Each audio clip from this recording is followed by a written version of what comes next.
বাংলাদেশের বর্তমান পরিস্থিতি অস্থির দাবি করে এটি নিয়ে উদ্বেগ প্রকাশ করেছে যুক্তরাজ্যের all party parliamentary group Commonwealth, এবং তারা সতর্ক করে যুক্তরাজ্যের পররাষ্ট্রমন্ত্রী ডেভিড লামেকে একটি প্রতিবেদন দিয়েছে। ওই প্রতিবেদনে তারা বলেছে বাংলাদেশে একটি অস্থিতিশীল পরিস্থিতি বিরাজ করছে। বাংলাদেশের এই পরিস্থিতির কারণে যুক্তরাজ্যেও একটি উত্তেজনা তৈরি হতে পারে দাবি করে সতর্ক করেছে পররাষ্ট্র মন্ত্রণালয়কে এই অল পার্টি পার্লামেন্টারি গ্রুপ। তারা বলেছে তাদের কাছে প্রমাণ রয়েছে বাংলাদেশে শেখ হাসিনা পতনের পর 2000-এরও বেশি নৃশংস ঘটনা ঘটেছে এবং বর্তমান সরকার প্রতিশোধ নেওয়ার জন্য আইন ব্যবস্থাকে বা আইন ও বিচার ব্যবস্থাকে হাতিয়ার হিসাবে ব্যবহার করতে পারে।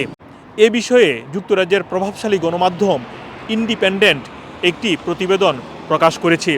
এছাড়াও খবরে বলা হয়েছে শেখ হাসিনা পতনের পর যুক্তরাজ্য সরকারের অর্থ মন্ত্রণালয়ের মিনিস্টার টিউলিপ সিদ্দিকীর উপর প্রভাব ফেলেছে বলেও উল্লেখ করা হয়েছে ওই প্রতিবেদনে, কারণ তিনি বাংলাদেশের ক্ষমতাচ্যুত প্রধানমন্ত্রী শেখ হাসিনার ভাতিজি, মানে শেখ হাসিনা তার খালা।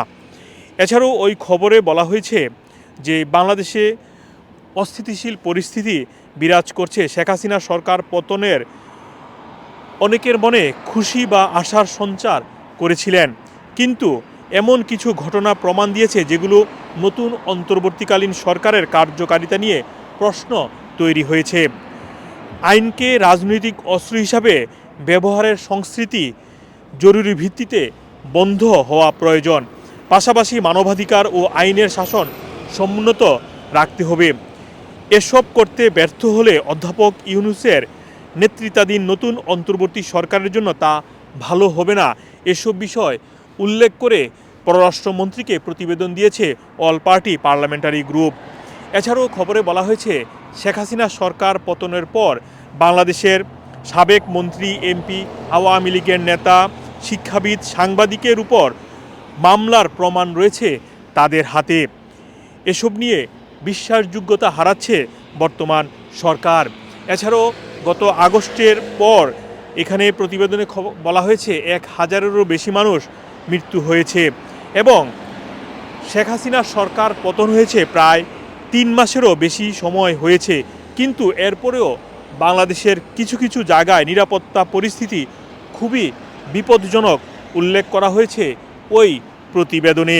যেটি বলছিলাম, এই প্রতিবেদনটি প্রকাশ করেছে ইন্ডিপেন্ডেন্ট পত্রিকা এবং তারা বলছে all party parliamentary group Commonwealth এরকম একটি প্রতিবেদন দিয়েছে ডেভিড লামেকে, মানে যুক্তরাজ্যের পররাষ্ট্র মন্ত্রণালয়কে, কারণ তারা বলছে যুক্তরাজ্যেও একটি বৈশ্বিক উত্তেজনা তৈরি হতে পারে। কারণ হিসেবে তারা বলছে যুক্তরাজ্যে প্রায় 6 লাখেরও বেশি বাংলাদেশি রয়েছেন। মোহাম্মদ আব্দুল হান্নান, 2A নিউজ, যুক্তরাজ্য।